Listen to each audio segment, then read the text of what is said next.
Alaikum, boys. I hope we're all doing okay and this Ramadan is going well for you and you guys are making the most of it.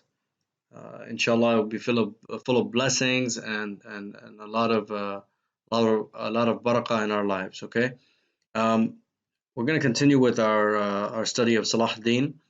I hope you guys are enjoying it. From what I've got from some messages from some students is that you guys are really liking it, and so I hope you continue to enjoy this study.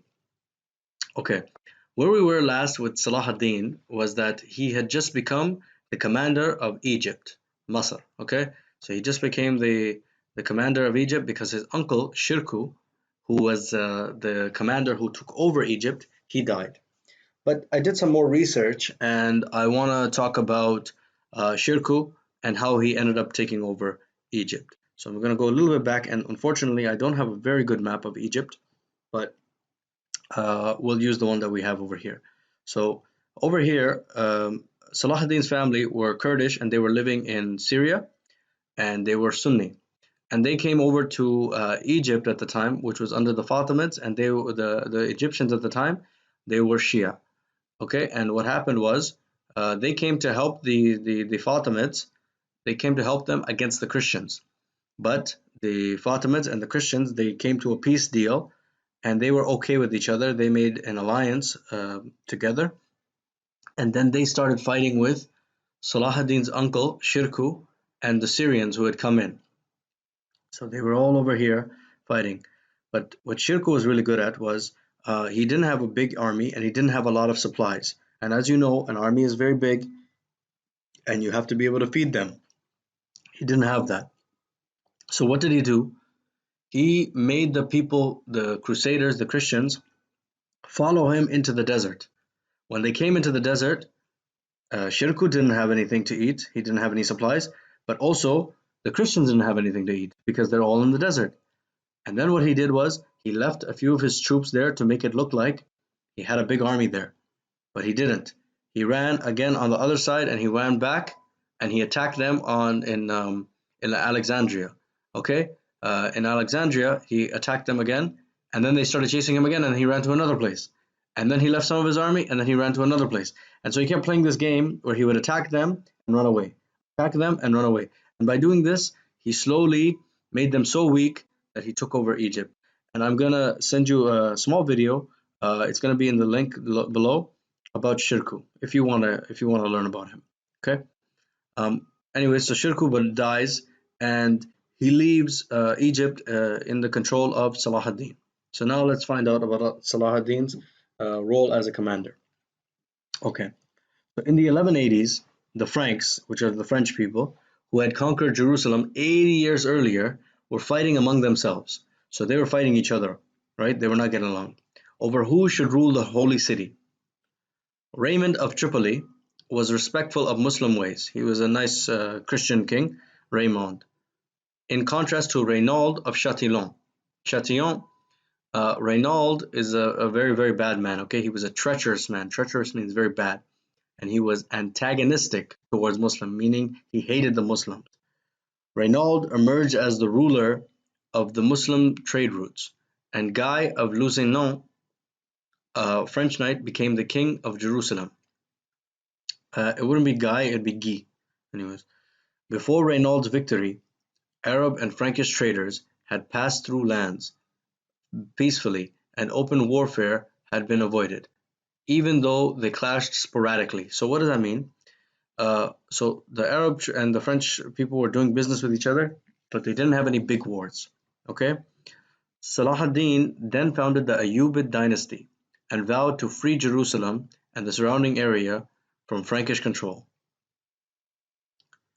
Okay, so we know Renaud is not a good guy. Okay, he really is not. He doesn't like Muslims, and he controls the trade routes right now. So whenever people are going for business, he controls the road. Okay, and we know how that is from Robin Hood. That if somebody controls the road, they can rob you. They can do a lot of things. So what happened? Salah ad-Din, he became the ruler, and he said that he would get Jerusalem away from the Frankish control. A new Muslim era had begun. Saladin improved Egypt's economy and built many schools that attracted scholars from Europe and Asia, which resulted in Egypt eventually becoming an important intellectual center. Saladin could have lived in the former ruler's 4,000 room palace. So he could have lived in a room that had 4,000, he could have lived in a palace that had 4,000 rooms.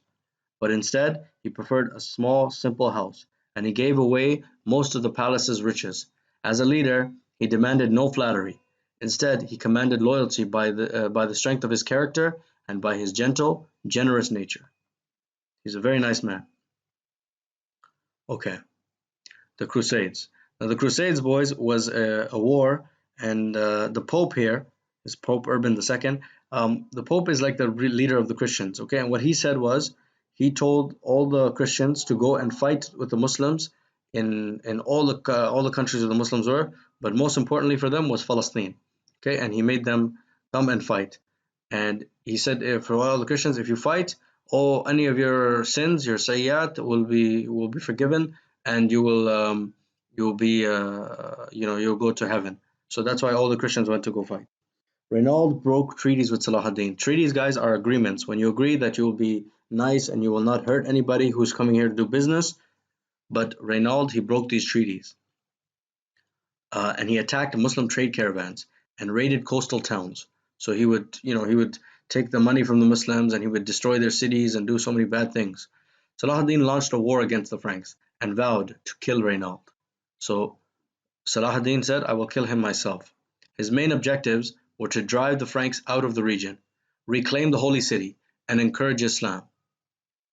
In early July of 1187, Salahuddin's army captured the town of Tiberias and besieged the castle, which belonged to Raymond of Tripoli. Raymond advocated giving up Tiberias rather than fighting, but Guy decided to try and save the castle before it fell to Salahuddin's forces. Consequently, King Guy mobilized a crusader army of 20,000.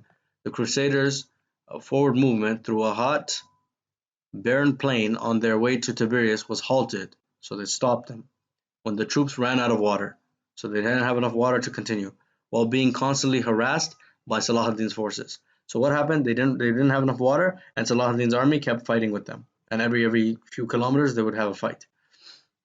The next morning, they continued toward the village of Hattin, where Salahuddin's army attacked them. Although the Franks fought with determination, Salahuddin's army soundly defeated them, killing many on the field. King Guy and Renaud were taken captive, as were many of Guy's knights, and many soldiers were sold into slavery.